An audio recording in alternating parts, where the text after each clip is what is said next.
ঠাকুর শ্রী শ্রী অনুকূলচন্দ্র এবং তার প্রতিষ্ঠিত সৎসঙ্গ সম্প্রদায়ের বিরুদ্ধে শুরুতে একটি মারাত্মক অভিযোগ আছে। সেই অভিযোগগুলোর মীমাংসা করার জন্য এই ভিডিওটির অবতারণা।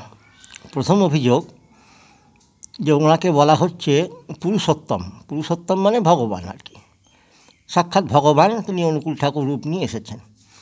এবার আমরা জানি কৃষ্ণ, তাকে পুরুষোত্তম বলা হয় শ্রীকৃষ্ণকে। তো শ্রীকৃষ্ণ হোক বা শিবের অবতার হোক, তাদের একটা প্রধান বৈশিষ্ট্য হলো যে তারা খুব লড়াকু, তারা লড়াই করেছেন। যেমন শ্রীকৃষ্ণ কংসের বিরুদ্ধে লড়াই করেছেন, জরাসন্ধের বিরুদ্ধে লড়াই করে তাকে হত্যা করেছেন। রাবণ, কুম্ভকর্ণ, ইন্দ্রজিতের বিরুদ্ধে লড়াই করেছেন, শ্রীরামচন্দ্র তাদের হত্যা করেছেন। চৈতন্য মহাপ্রভু চাঁদকাজির বিরুদ্ধে লড়াই করেছিলেন, মশাল মিছিল করেছিলেন, আন্দোলন করেছিলেন। স্বামী বিবেকানন্দ খ্রিস্টান ইসলামের বিরুদ্ধে অনেক লড়াকু কথাবার্তা বলে গেছেন। পরশুরাম লড়াই করেছিলেন। এবার অনুকূলচন্দ্র তিনি পাবনা হিমায়তপুরে তার আশ্রম ছিল বাংলাদেশে। তো 1946 সালে যখন দাঙ্গা হাঙ্গামা হলো, তখন তার প্রচুর শিষ্য ছিল, তার মধ্যে মুসলমান শিষ্যও ছিল। তিনি তাদেরকে নিয়ে কোনো রকম লড়াই না করে তিনি পালিয়ে চলে এলেন, দেওঘরে চলে এলেন। সেখানে এসে নতুন আশ্রম করলেন। তো অবতার যদি তিনি হবেন, ভগবান যদি তিনি হবেন, তাহলে তিনি লড়াই করলেন না কেন, চলে এলেন কেন? তারপর চলে এসে তিনি সারা জীবন ধরে ইসলামের স্তুতি করে গেছেন। একবারও বলেননি যে তাদের কী চরিত্র, আগামী দিনে কি হতে চলেছে, এদের এরকম স্বভাব, এদের বিরুদ্ধে সতর্ক হও। উল্টে তিনি একটা বাণী দিলেন। তিনি বললেন যে চৈতন্য মহাপ্রভু, গৌতম বুদ্ধ, হজরত মোহাম্মদ, ভগবান শ্রীকৃষ্ণ সব এক, এদের উদ্দেশ্য সব এক। তোরা এও জানিস নে? এরকম একটা কবিতা তার আছে। কী করে এক হয়? হজরত মোহাম্মদ 12টা খাদিজা বিবির পর আরও 12টা বিবাহ করেছিলেন।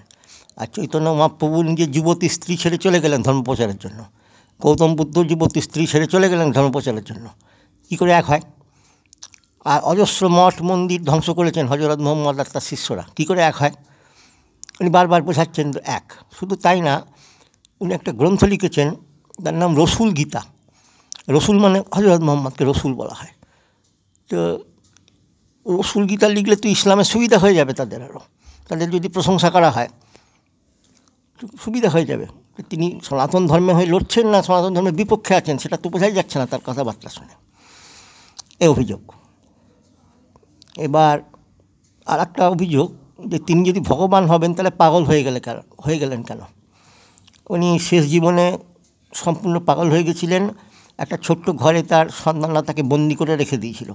সেখান থেকে তিনি কান্নাকাটি করতেন যে আমাকে ইগনোর করা হচ্ছে, আমার কথা শুনছে না, আমি কি শাহজাহানের মতো অবস্থা হলো বন্দি, এরকম কান্নাকাটি করতেন। তো ভগবান তিনি সমাজ চালাচ্ছেন, দেশ চালাচ্ছেন, তিনি যদি পাগল হয়ে থাকেন তাহলে কী করে চলবে? কী করে তাকে ভগবান বলে লোকে মানবে? তারপর দেওঘরে যে আশ্রমটা আছে এবং গিরনিতেও আর একটা তরফের আশ্রম আছে, সেই আশ্রমগুলোতে অনুকূল ঠাকুর ছাড়া কারোরই ছবি নেই।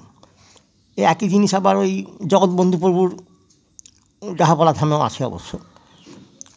আমরা তো সবাই গুরু পুজো করি, যেমন ভারত সেবাশ্রম, সেখানে পরমানন্দজির পুজো হয়, কিন্তু তার সঙ্গে সঙ্গে শিবলিঙ্গ আছে, কৃষ্ণ ঠাকুরের ছবি আছে, মূর্তি আছে, সেগুলোর পুজো হয়। তারপর রামকৃষ্ণ মিশন, সেখানে রামকৃষ্ণ বিবেকানন্দের পুজোর সাথে সাথে কালী পুজো হয়, এরকম অনেক কিছু হয়। সনাতন ধর্মের একটা কিছু দেবদেবীর পুজো হয়।